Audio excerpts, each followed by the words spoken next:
What's going on, everyone? I'm Nicole Shearin, joined by the one and only Bobby Carpenter, former Buckeye. You know the name. You can also catch him on 97.1 The Fan, The Morning Juice. And Bobby, when does that air? 6 to 8 locally, YouTube. You can see it there on all the apps streaming through there. Also, 10 TV Plus, 10 to noon, and then you can hear it again on the 1460 replay from 1 to 3. Awesome. All right, so Bobby, obviously we're in the bye week, but Buckeyes don't call it that. We call it an improvement week.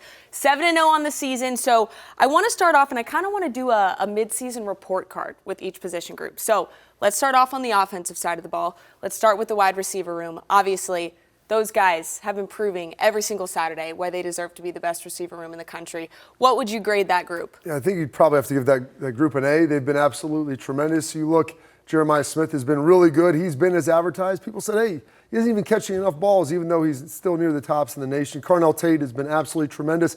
Any of the production that JJ didn't get now goes to Carnell Tate. You saw Brandon Ennis have a remarkable catch last week. You've seen some of the young guys work in there. Quincy Porter, number 11, slide in, making some plays. So they have a full stable of guys that we knew were good and were as advertised. I will say I thought it was interesting what Ryan Day said earlier this week, where somebody asked him, is it good that guys like Quincy Porter, Mylan Graham are getting those touches? And he said, yes, it's a long season.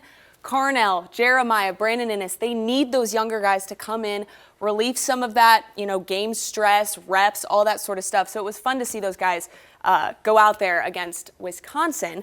Now, running back room, in my opinion, you go.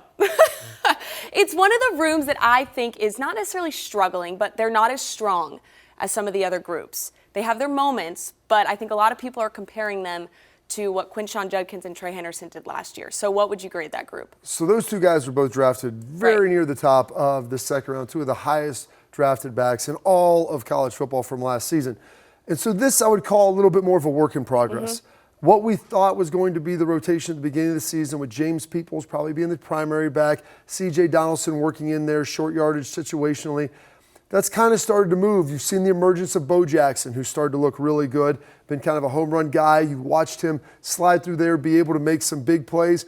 And then as of the last 2 weeks, a guy who was injured coming out of high school on an ACL, now you're getting to see Isaiah West. Mm-hmm. And Isaiah West looked really darn good against Wisconsin. And listen, don't be fooled by Wisconsin's record. Their defense, especially their front seven, is very good. And what Ryan has been loving is his contact balance, his ability to pull through and help break some of those tackles and help improve what the offensive line has already made. And so while I would say it's been unexpected, it's trending upward. I would give it probably a B- to a B at this point, because it seems like they're beginning to find some of those answers, and I'm really excited to see how it's going to look here the second third of the season. Yeah, no, I totally agree. I feel like from game one against Texas to now, they've really improved a lot, and guys have emerged. Like C.J. Donaldson, I think, has really found himself. Obviously, Bo Jackson, the guy everybody's talking about.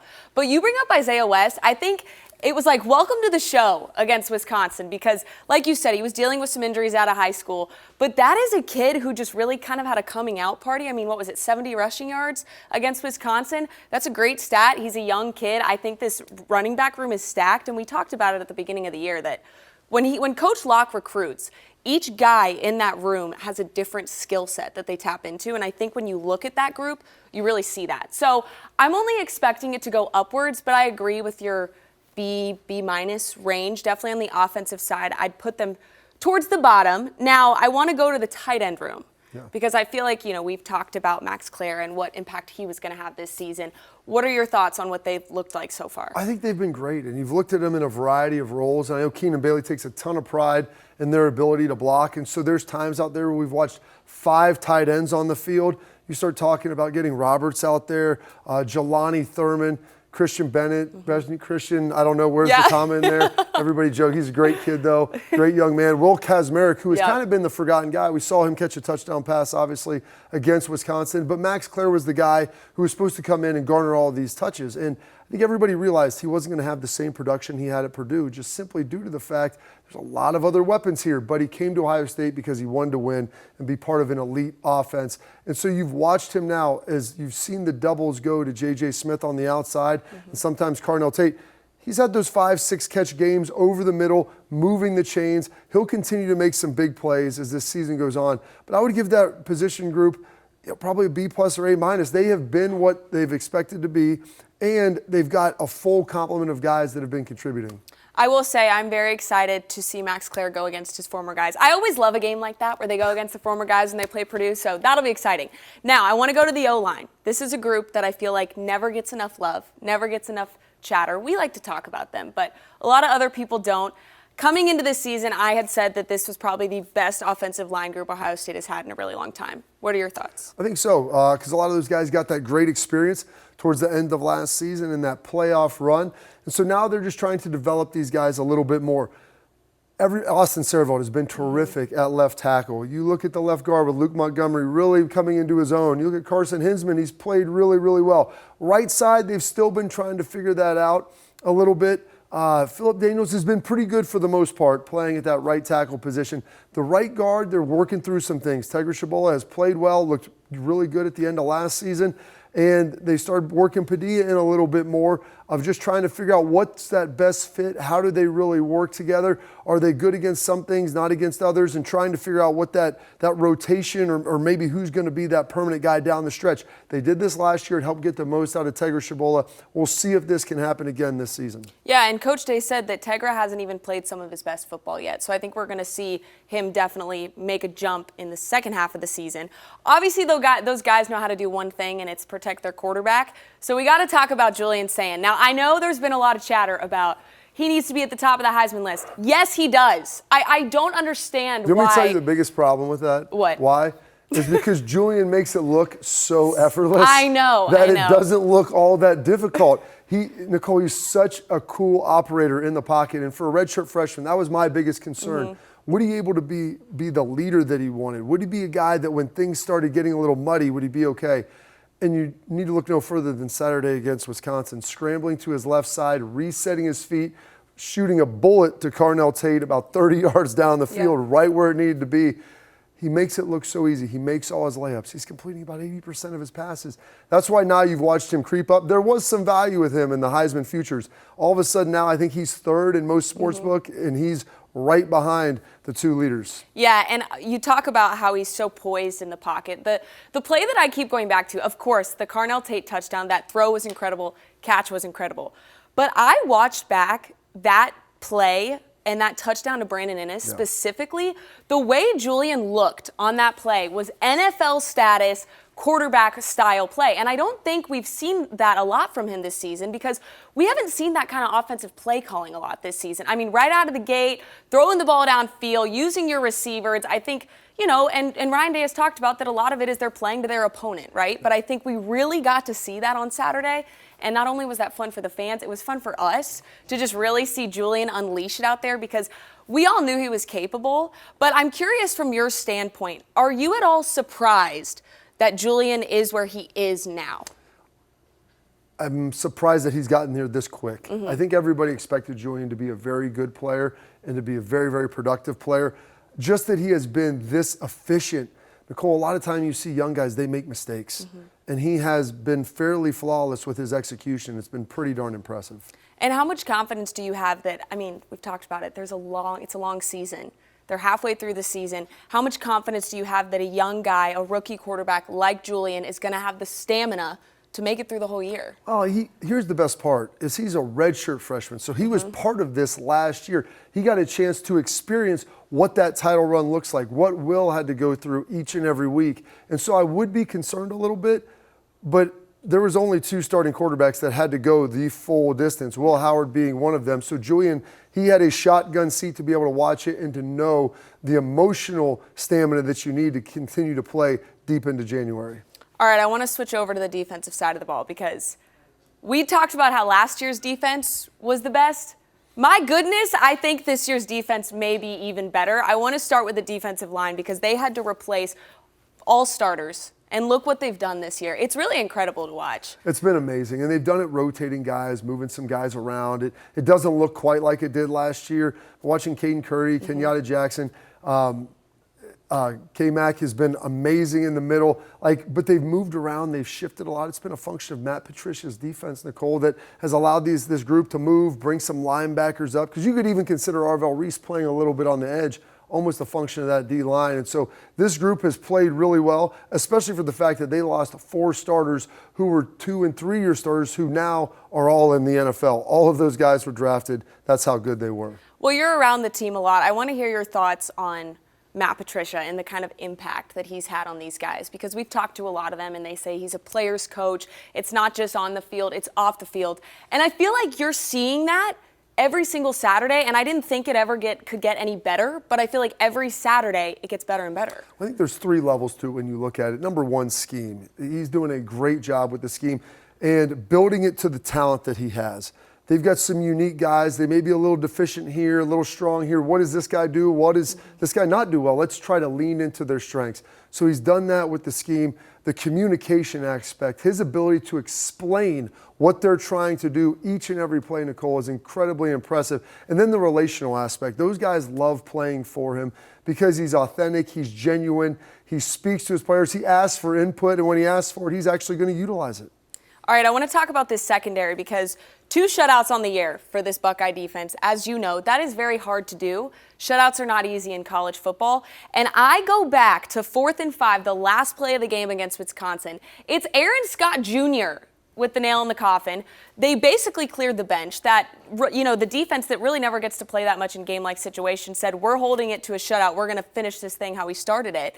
How much confidence does that give you that even with, you know, the starters now on the bench, they still get the job done? Very deep in this back end. Aaron Scott's a demonstration of that. Bryce West. You look at Devin Sanchez. Like, those are 3 guys that come on in, you know, when Davidson Igbeneusen or when Jermaine Matthews, like when those guys leave the field, all of a sudden they're in there. And you watched, you know, Matthews sliding inside, even when Lorenzo Styles was a little banged up. They've got great position flexibility. The guys are incredibly smart, and that's what was impressive to me. That play, Nicole, looked really simple to stop, but it was not. There was a lot of movement. There was a lot of things that could have slipped up, and the fact that Aaron Scott stayed locked in and was right there is really a testament to this Matt Patricia defense, Matt Guerrieri in the back end, Tim Walton, and what they've been able to communicate, and then the guys being able to understand it and absorb it as well. I remember turning to Dom on that play and being like, Dom, shoot, they're going to lose this shutout. Like, no, come on. And they got it done. So it was really impressive. It was awesome to watch. Now, a name that we always talk about is Caleb Downs. But we don't just talk about him to talk about him. He is hands down probably the best college football player right now. Not only does his impact in his position group, but he impacts the entire defense. You look one way, he's over there. You look another way, he's over here. What kind of impact does he have on that entire defense? Well, his position flexibility and intelligence is amazing. He's got a skill set physically that allows him to do a lot of things, but it's really the mental aspect of the game that sets him apart, Nicole. You can move him around. He's like having a coach on the field. He's a guy that's a playmaker. But don't tell Arvell Reese that he's the best player out there. There might be a little friction with that, but Caleb, honestly, he makes that whole, he's the straw that stirs that whole drink there on the back end and really gives Matt Patricia the flexibility to jump in and out of some of these unique coverages. You touch on Arvell Reese. I want to touch on the linebacker room. You've got Arvell, Sonny Styles, Peyton Pierce. I mean, guys who I love seeing Peyton Pierce get in on the action. I love when Sonny, you know, has his moments. Obviously, Arvell Reese. He is a dog. It's crazy how good he is. What do you like from this group, and do you think that the best is kind of yet to come from these guys? Definitely the best is yet to come. Even Sonny Styles has only played linebacker for a couple of seasons. He was a safety growing up. He came here, was playing in the slot a little bit. Now he's starting to play linebacker full-time. It's been incredibly impressive. Then Arvell Reese, just his ascension and transition has been absolutely phenomenal to the point where now people are talking about him for a lot of these national postseason awards. And then really the guy that's kind of undersung, which you saw him got an interception against Illinois, is Peyton Pierce. And this is what James has said. Ryan has talked about this, where it's a long season. Like, you're just not going to put 2 guys in and let them play the whole year. You really want to try to play 3 over 2 positions and give those guys some rest and recovery. And Riley Pettijohn, the freshman coming in, they're trying to get him some run with it. It's an incredibly deep and athletic room. They're smart. James does a great job of coaching them. And so they may be the best position group. I mean, I know the receivers want to hold that down, but these guys are incredibly impressive and very, very deep. Yeah, no, I couldn't agree more. Now, 2 final thoughts from you, Bobby. Obviously, this is an improvement week. Is that what you guys called it? Has it always been called improvement week? No, we called it bye week, Nicole. This was time for us to go out and have some fun together. All right, so we're on improvement week, but then obviously Penn State is looming. Now, Penn State's been going through their own issues. Obviously, James Franklin no longer there. Drew Aller suffering that injury. What are you expecting Penn State to come in with? And do you think it's going to maybe be more of a challenge than what people are assuming? Well, it's a 17-point spread. Yes. So that initially that always concerned you as a coach because this Penn State team, despite losing Drew Aller, they still have all of their pieces left from a team that was picked to win the Big Ten, go to the national championship game. And so James Franklin might not be there, but this team knows, like, this is a season-saving game. You win this, your final season at school looks a lot better. No matter what the ultimate record is, a chance to knock off the #1 team in a place you haven't won for a long time. Jim Knowles, who had just left here. There's a lot of storylines, Nicole, and there's going to be a lot of emotion in this game. And then this game's always played around Halloween. And so that always gets a little spooky out there for you. But I'm excited for it. They're going to throw everything at him. Andy Kolnicki, their offensive coordinator, is going to have a lot of stuff as well. So it's going to be on Matt Patricia, Brian Hartline to make sure that they have their guys up, ready to go, and they've prepared for about as much as you're going to see on Saturday. Yeah, I like it. Spooky vibes are definitely a thing around that time of year. All right, last one. When you look at the back half of the season, do you have any games circled in your brain that maybe ring, I don't know, upset alert potentially, or let's not ignore them? I think the UCLA game changed a lot, especially after watching Penn State and what they did there. And they've got Nico Iamaleava at quarterback, 5-star kid, tremendous athlete. They get him going in the run game. They can do a lot of different stuff. So there is some concern with that where early in the season you're watching an 0-4 team, you're not thinking anything of it. Well, all of a sudden now, I think they're second in the Big Ten, sitting at 3-1 in conference. They've shown life on offense. And so, yeah, you're coming in here late in the year. We'll see what time that game is. But at that point, usually you might be focusing on Michigan just a little bit. So there is always that concern and worry. And, Bobby, last one for you. I know it's early, but after what you've seen the first half of the season, how confident are you that this team is going to make a run for another national title? Well, they have all of the ingredients. Yes. They have all of the leadership. Health is always a factor, and so hopefully that health continues to hold up. If the health holds up, then it's going to be a matter of can this team coalesce? Can they become cauterized together at the end of the season and prepare themselves, for a 3 or 4 game run down the stretch? It's what they were able to do last year, and it's a very tough thing to do, but that's going to rely then ultimately on the leadership to get that done. All right, well, Bobby, thank you so much. Like I said, improvement week, but we're itching for some more football. So we've got Penn State coming to the Shoe, not this weekend, but next weekend. It's going to be a good matchup, like Bobby said. Spooky vibes are around. It's near Halloween. Let's just fingers crossed we don't get any of the spooky energy coming to Columbus. But, Bobby, remind them again how they can catch you on The Fan. Morning Juice, 6 to 8, YouTube, Facebook, Twitter, every single morning, 10 TV Plus.